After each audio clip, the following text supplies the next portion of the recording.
Okay, so we're going to finish our evolutionary survey with human origins.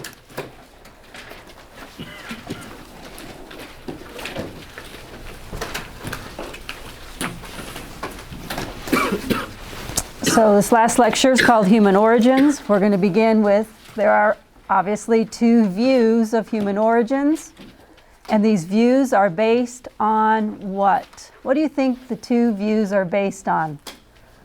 Evidence or paradigm? Exactly. It's based on your paradigm. If you're a creationist, you have one view of human origins, and you're most likely not going to be swayed to the other. If you're an evolutionist, you have another view of human origins, and you probably won't be swayed the other way either, because origins is a historical science at best, and it's based on your paradigm. Okay? Why do most people believe in evolution? Because they've studied the evidence and made a decision about it? No, because they were brought up through their education, their background, and everything else with a particular paradigm. All right, so we have two views. First view, of course, is the creationist paradigm. The creationist viewpoint is that man was created by God in his image on day 6. In contrast to that, man is not in God's image, but what is man? He's the pinnacle of the evolutionary ladder.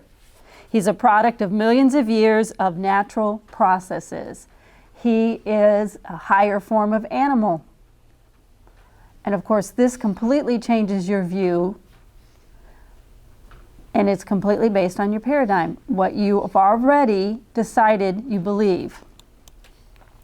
We also, if we're creationists, we also believe that man has a special place in God's creation. That man is not just a higher animal, that man is in God's image. Man was specially created by God, and as such, he has a special place in God's creation. As you know, Genesis plainly gives man dominion over the animal kingdom and all of the earth. Either that or man's diverged from some ape-like ancestor around 60 million years ago. I noticed on one of the quizzes that several of you said that man came from monkeys. That's not true. Evolutionists do not teach that. Here's what evolutionists teach about human origins. Most of what I have today I've gotten from the Smithsonian Institute. So we need to know what is taught about evolution, what is promoted about human origins. Don't be flippant and just say, oh yeah, they believe man came from monkeys. That shows me you're not informed. So let's get informed about what do evolutionists believe about human origins. They believe that man is the product of millions of years of purposeless evolutionary processes. We call that gradualism. And they believe that man diverged from some ape-like ancestor around 6 million years ago. All right, we already have talked about this. There's about 6,000 years of recorded biblical history. Okay, according to evolution, modern man's been around about 200,000, and of course, Homo sapiens, modern man itself, our species, around 10,000. But there's a big lineage of those are called hominids. And of course, your hominids will date back to 200,000 years. All right, and those are human beings, are very close relatives such as Neanderthal, Cro-Magnon, and so forth, okay? So we have two separate viewpoints, all right? Two separate viewpoints involving what we believe about human origins. All right, so the goal today is for me to go over what is believed about human origins today. Okay, here's again our creationist view. Where does it come from? The Bible. Man was created in God's image. These are diametrically opposed views. Either man is created in God's image or man is the product of evolution. Another thing that's important for the creationist viewpoint is that man is separate and distinct from animals. Man is above the animal kingdom. You are not a higher species of animal. You are not just a human species in the same category as every other species. And of course, we know that we have a special place in God's creation. We are the only creation in His image. That's why human rights is important. And that's also why animal rights do not exist. Okay? And it all goes back to your creationist paradigm. We have God's image. We are specially created by God. We have purpose and a place in creation. We are not a higher form of animal. Okay? And human rights are important.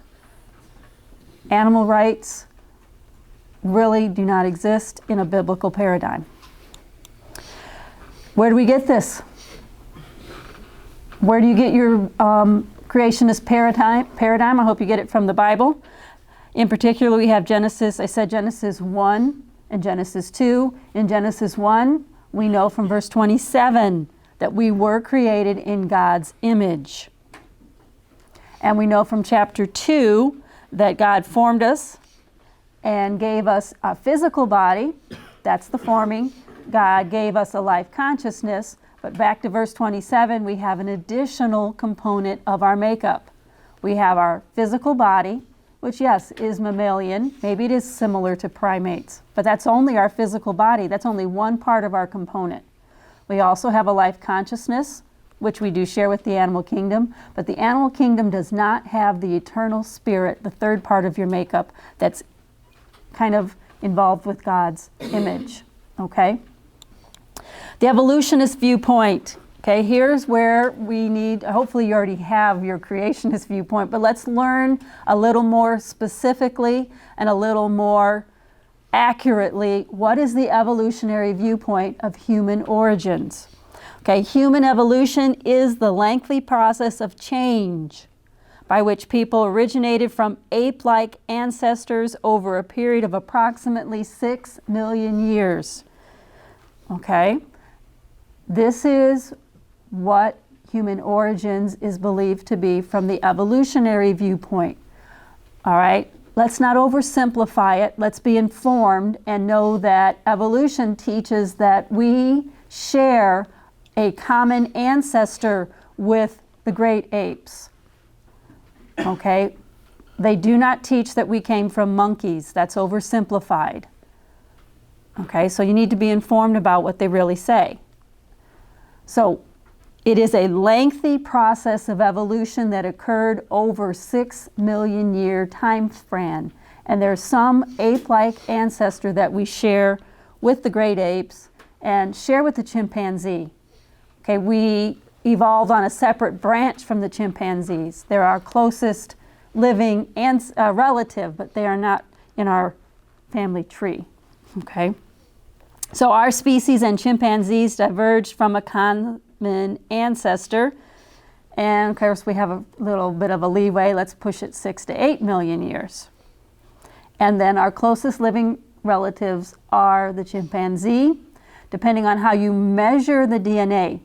In the 1990s, the Human Genome Project was completed. Did you know that they have a complete map of the human genes? It's called the Human Genome. They've also mapped the chimpanzee genome. And depending on how they correlate it, anywhere from 1.2 to, if they take just the genetic makeup and just the genes that they know, we have about a 1.2% correlation is the only difference. So we have a 98.8% correlation, a 1.2% difference.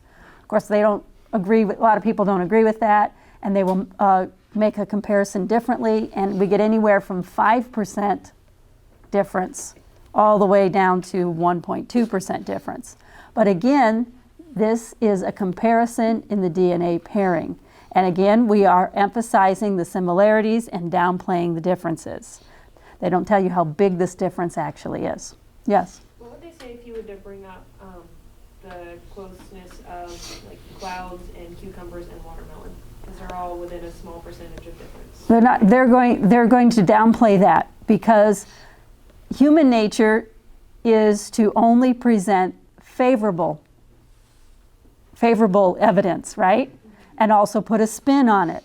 So they're going to probably, a lot of times when you try to pin them down on a particular question like that, they're going to throw your ignorance at you, okay? And actually not ever really answer the question. Kind of like what I just did, okay? All right, this is a quote from the Smithsonian. The Smithsonian has a very large, elaborate display called the Hall of Human Origins, where I've got most of this information and the pictures, okay? So in here, talking about the human-chimpanzee DNA correlation, they say no matter how the calculation is done, the big point still holds, okay?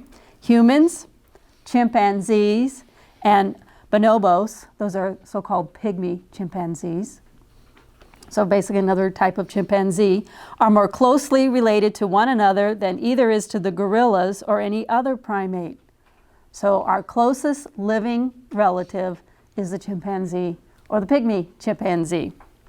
Okay, so from the perspective of this powerful test of biological kinship, that's the DNA correlation. That's that 1.2% difference, leaving a 98.8% similarity between the human genome and the chimp genome.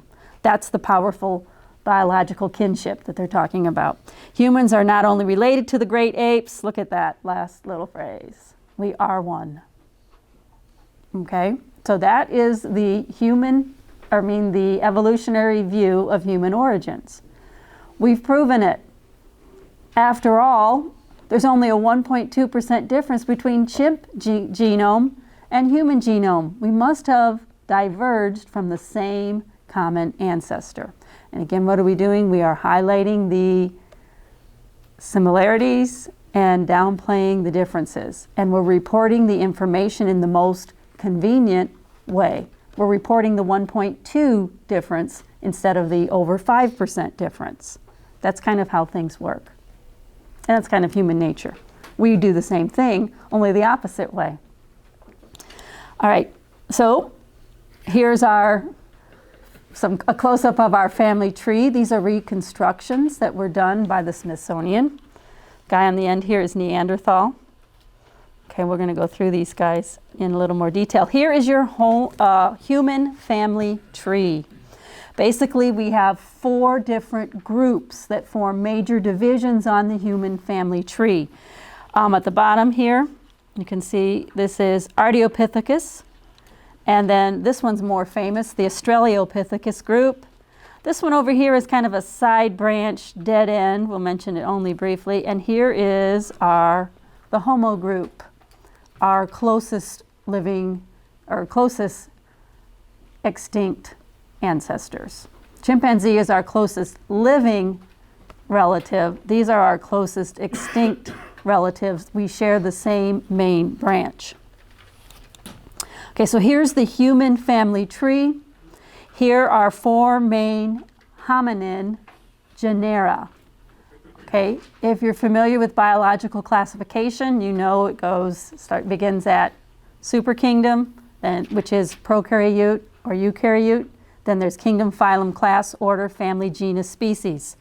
The last 2 divisions, genus and species, are how we get our scientific names for organisms. So this is the second level, this is the genus level.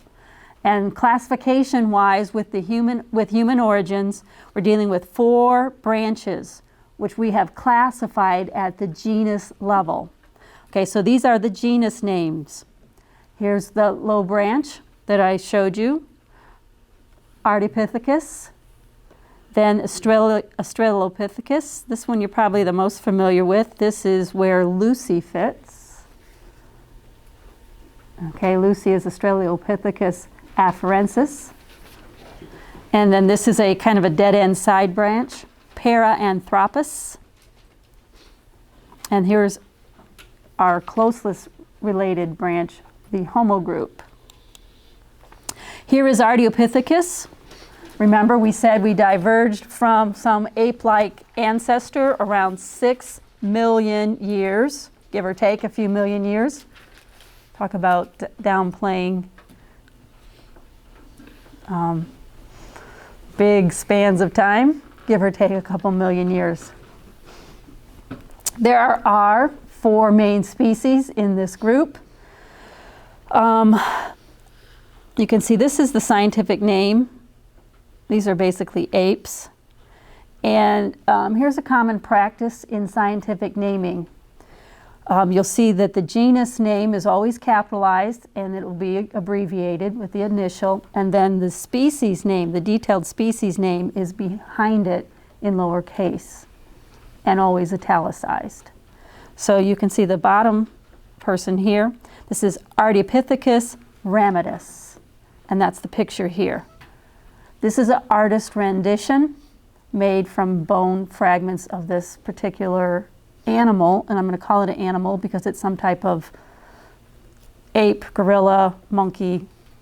Biologically speaking, monkeys and apes are not synonymous. Monkeys, there's your old world monkeys and your new world monkeys. It's a huge category. The primate group is a huge category. So we'll call them apes rather than monkeys. All right, so that's the lowest branch on your human family tree, Ardipithecus. And this is one of the more newer finds. That is a reconstruction. And if you go to the Hall of Human Origins, you're going to see a lot of reconstructions, and some of them are very ridiculous in the fact that they'll have them very humanoid in their expressions, even though they're basically an ape-type animal, not a human ancestor. And a lot of them, they will humanize the faces and actually downplay the amount of fur that that animal should have had, so it looks more like a human being. And it's an artist rendition made off of very fragmentary bone evidence, okay? Then the next branch of our tree is Australopithecus. This is a little closer, and these, I believe, are very closely related to chimpanzees. Many creationists believe that Lucy is right here, Australopithecus afarensis, is actually a very similar chimpanzee, if not a chimpanzee herself. The picture that I have here is Australopithecus africanus. That's this artist rendition reconstruction, Australopithecus africanus. So we need to talk for just a little more detail about Lucy. Lucy, there's Lucy's scientific name, Australopithecus afarensis. Okay, Lucy. Lucy was discovered in the 1970s. Many people, there's a lot of stories we can tell about Lucy. Lucy was found in Ethiopia. And of course, if you probably, I guess, don't know as much about the 1970s as I do, since I was a teenager in the 1970s, and of course in the 1960s, we have the drug culture and all this coming up into play. And there's the story that possibly Lucy was named after LSD, okay? Which I don't know if that story's true or not. It's probably an urban legend. But either way, Lucy was a chimpanzee. She still has the ape-like face, small brain, sometimes walking upright. She was not human. All right, Lucy, they do have quite a bit of her skeleton. If you've been to the Creation Museum, you've seen a cast of it. But Lucy is not human. Lucy is a chimpanzee-like, or was a chimpanzee-like animal. Here's the dead-end branch, Paranthropus, 2 to 4 million years ago. This picture here is the middle one, Paranthropus boisei. Another example of an animal that has been inserted into our human family tree because we are convinced of evolution and looking for evidence. instead of the other way around. Finding evidence. Science is supposed to work by finding evidence and drawing conclusions, right? Rather than having your conclusion decided and then trying to find evidence. So historical science really is not the same as operational science. Then we come to the main branch of our human ancestor.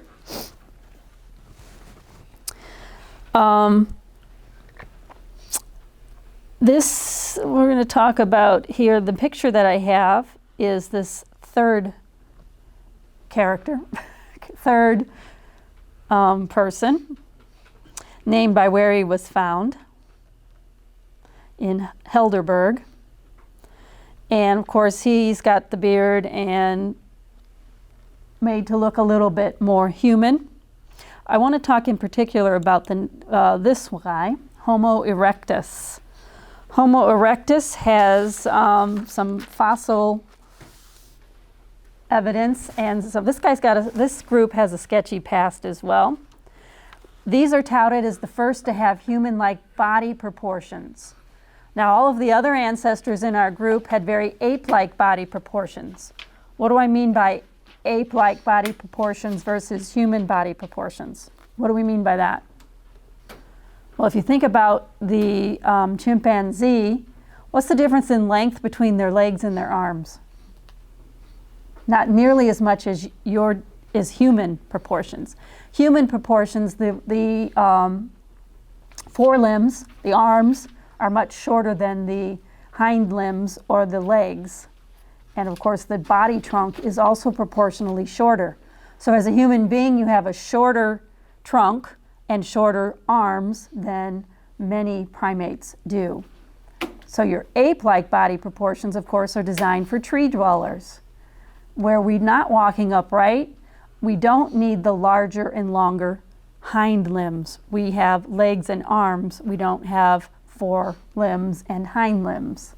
So this Homo erectus was touted as to being the first with human-like body proportions, and this group includes some very famous early fossil discoveries in Homo erectus.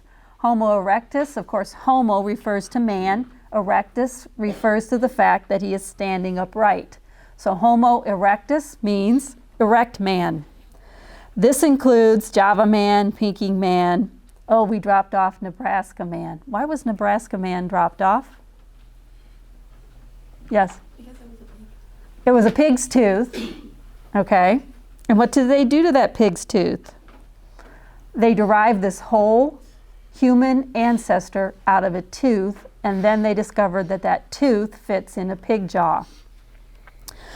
However, Smithsonian still lists Java man and Piltdown man in this category. They haven't deleted those two. Java man. What was Java man? Java man, we found bone fragments of the top of a skull. So we have an entire ancestor built out of bone fragments from the skull. Scattered over 50 to 70 feet of a riverbank. What would our conclusion be on Java man? As we go through this, we're going to draw 4 conclusions as I go into a little more detail in our family tree now that we're in the Homo group. Basically, there are 4 conclusions that we can draw with the Homo group, our supposed closest closest extinct ancestors. Remember, the chimpanzee is our closest living relative. These are our closest extinct relatives. There are 4 conclusions I want you to look for. The first conclusion is insufficient data.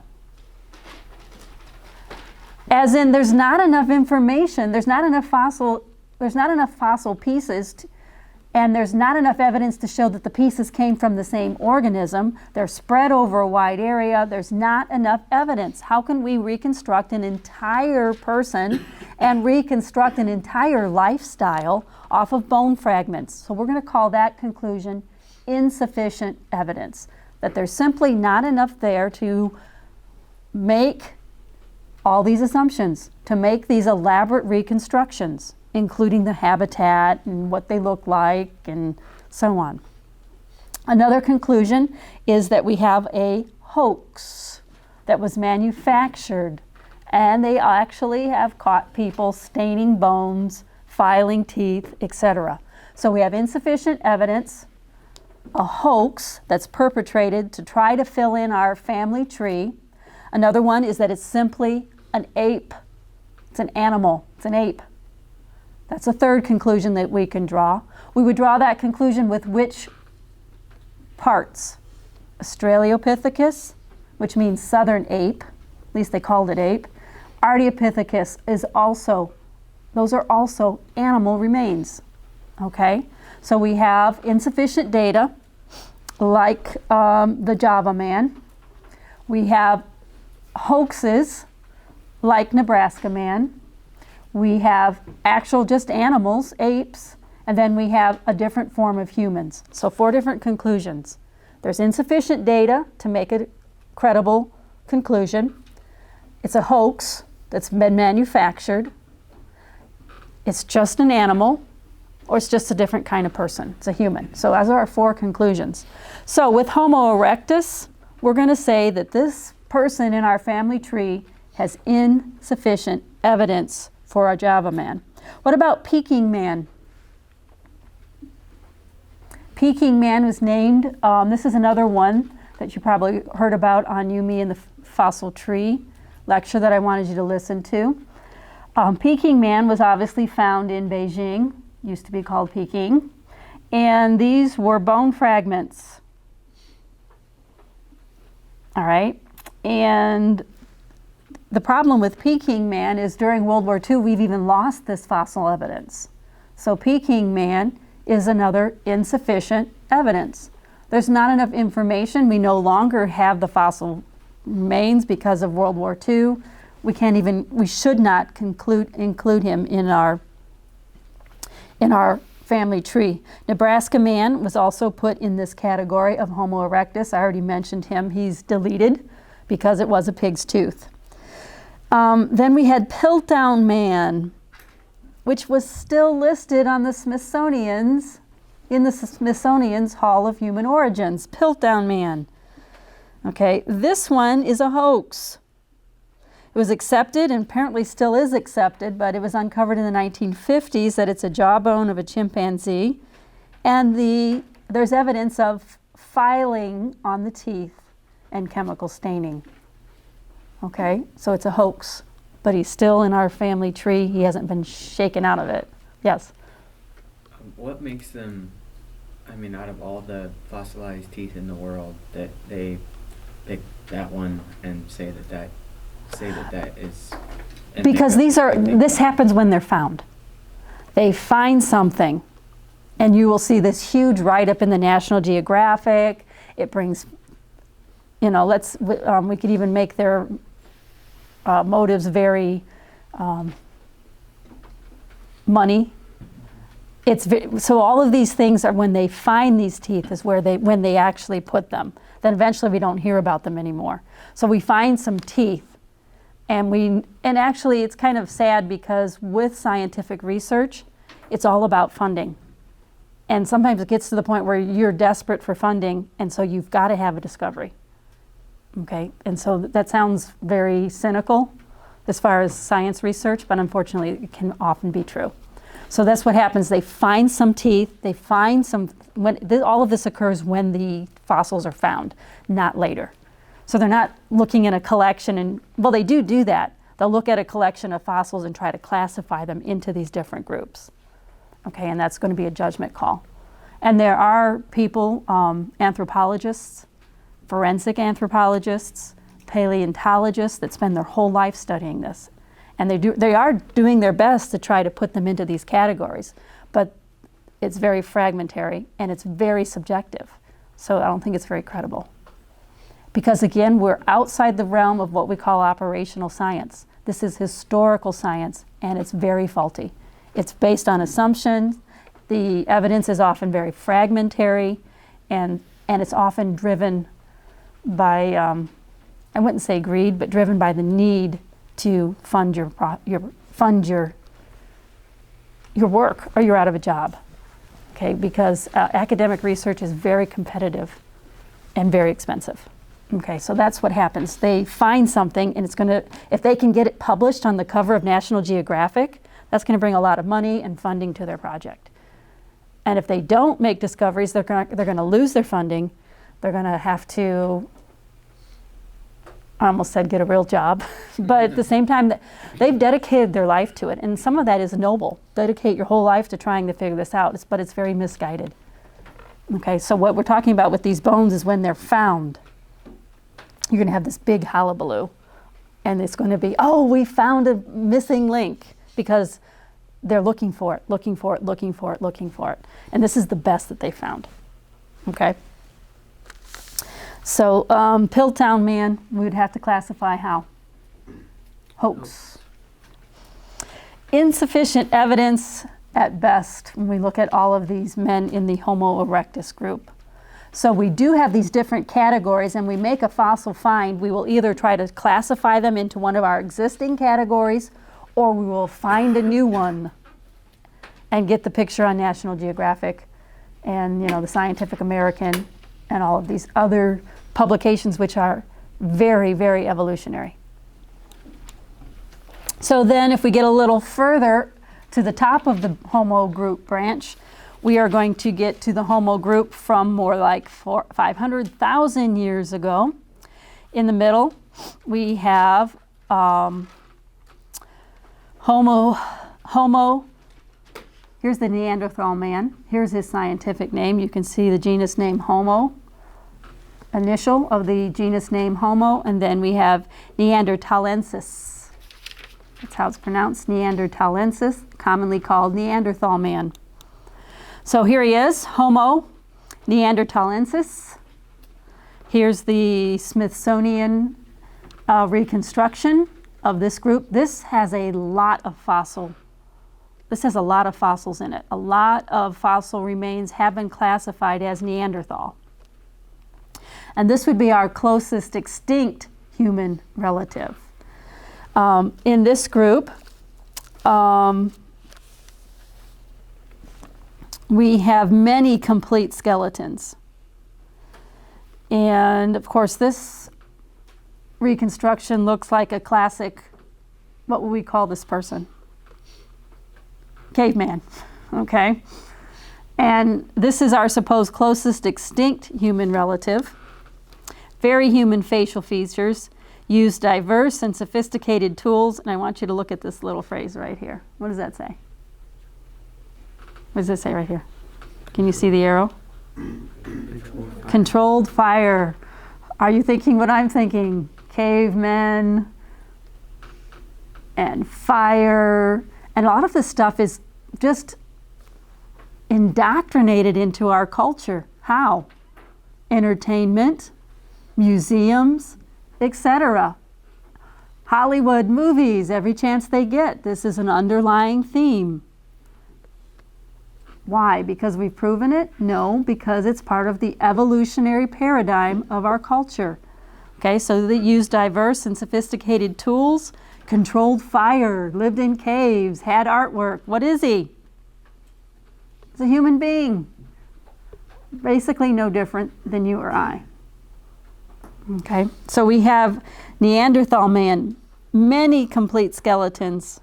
This person lived between 75,000 and 30,000 years ago. Of course, the dates can come and go and change. And of course, these characteristics are still found in modern man, especially in certain races of people and so forth. So Neanderthal is simply a human being. They found some very damaged skeletons, possibly that had different bone diseases and so forth. Found a lot of diseased fossil remains, both animal and human diseased fossil remains. Bones that have evidence of disease, bones that have evidence of being eaten by a carnivore, teeth marks and all kinds of things. But that doesn't mean we had the caveman and 6 million years of human history. So this Neanderthal, this group here, at the top of the tree, those are human beings. So there's the tree again. You are here, and here's our closest living relatives. Here's a dead end in our branch. These are animals, and these are animals. So, categories. When we look at the evidence, often we'll find out that there is insufficient evidence to draw all the conclusions, to make these elaborate reconstructions. There's insufficient evidence. We're finding fragments of fossils. Peking man is an example, Java man is an example, and so on. Then, of course, we do have some deliberate hoaxes in the background of our human family tree, such as Piltdown man, possibly Nebraska man. Maybe wasn't deliberate, but it certainly was a hoax. Then we have apes in our family tree. Lucy most probably was a chimpanzee or something very similar to a chimpanzee. And then we have just a different human variety, such as Neanderthal. So we have all these different categories of human ancestors. What is the basis of your view? If we go back to the beginning of this lecture, we have two diametrically opposed viewpoints concerning human origins. We have man created in God's image. That's it. Have there been a lot of humans that have lived and died on the earth and left fossil remnants? Yes. And actually, human beings don't fossilize very well because our skeletons tend to come apart, all right, when we are catastrophically buried. But there are human remains that have fossilized. So what's the answer? It kind of depends on your paradigm. But what you need to know is that we have the testimony of God in the Bible for our human ancestry viewpoint instead of all this fragmentary fossil evidence in the supposed human family tree. Remember, we have insufficient evidence, we have hoaxes, we have animals, apes in our family tree, and we have just different type of human beings. So let's draw some conclusions. What is the evidence of our supposed human ancestry in that tree with those 4 branches? Remember the 4 branches: the Homo group,